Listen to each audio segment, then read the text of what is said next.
রমাদান মাস উপলক্ষে বিশেষ যে ২৭টি আমলের কথা আমরা বলতে চাই, তার প্রথম আমলটি হলো চাঁদ দেখা। রমাদানের দ্বিতীয় আমল হলো সবচেয়ে গুরুত্বপূর্ণ আমল, সেটা হলো সিয়াম সাধনা, রোজা রাখা। প্রত্যেক প্রাপ্তবয়স্ক সুস্থ মস্তিষ্ক সম্পন্ন নারী এবং পুরুষ তিনি যদি মুসলমান হয়ে থাকেন, তাহলে সেক্ষেত্রে তার উপরে আল্লাহ রাব্বুল আলামিন রমাদানের দিনের বেলায় রোজা রাখা, সিয়াম সাধনাকে ফরজ করেছেন। নাম্বার ৩, রমাদান মাস উপলক্ষে রাতের বেলায় তারাবির নামাজ আদায় করা। নাম্বার ৪, রমজানের চতুর্থ আমল হলো সাহারি করা। ৫ নম্বর আমল হলো সাহারিটা শেষের দিকে খাওয়া। নাম্বার ৬ নম্বর আমল হলো রমজান উপলক্ষে ইফতার করা। ইফতার মানে নাস্তা খাওয়া। সারা বছর আমরা দিনের বেলায় শুরুতে নাস্তা খাই, কিন্তু এর কারণে কোনো সওয়াব আমাদের আমল নামায় লেখা হবে এমন কোনো কথা বলা হয়নি।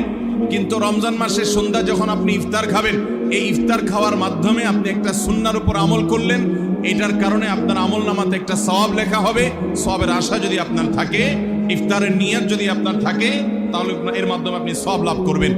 এই ইফতার করা এটা রমজানের একটা গুরুত্বপূর্ণ সুন্নাহ। ৭ নম্বরের আমল হলো ইফতারটা তাড়াতাড়ি করা। ৮ নম্বরের রমজানের আমল হলো ইফতারের দোয়া পড়া। ৯ নম্বরের আমল হলো ইফতার এবং সাহারি উভয়টাতে খেজুর খাওয়া। ১০ নম্বরের রমজানের আমল হলো দিনভর বেশি বেশি দোয়া করতে থাকা। ভাইরা আমার, রোজাদার ব্যক্তির দোয়া আল্লাহ রাব্বুল আলামিন ফিরিয়ে দেন না।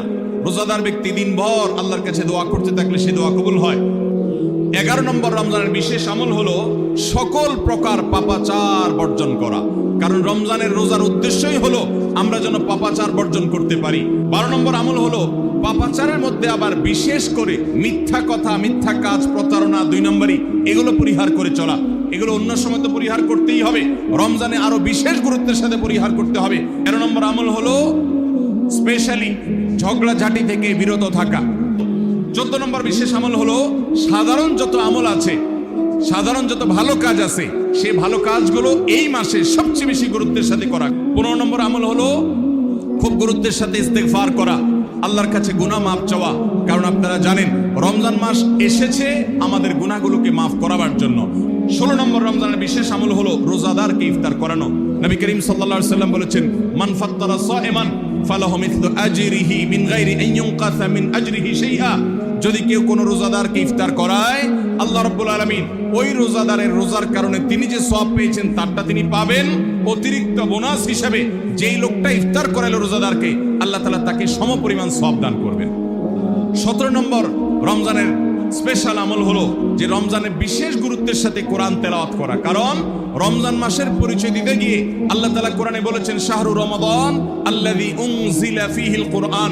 রমজান এমন মাস যে মাসে কোরআন নাজিল করা হয়েছে। এই কোরআন দিয়ে রমজানকে আল্লাহ পরিচয় দিয়েছেন। রমজান মাসের মর্যাদাই হয়েছে কোরআনের কারণে।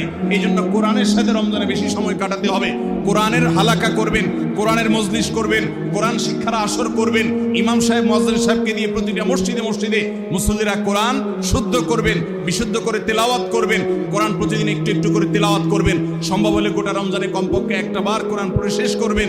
১৮ নম্বর আমল হলো কোরআন তেলাওয়াত করার আমল। আমরা সবাই জানি, কিন্তু কোরআন রমজান মাসে নবী করিম সাল্লাল্লাহু আলাইহি সাল্লাম শোনাশুনি করতেন, এটা আমরা অনেকে জানি না।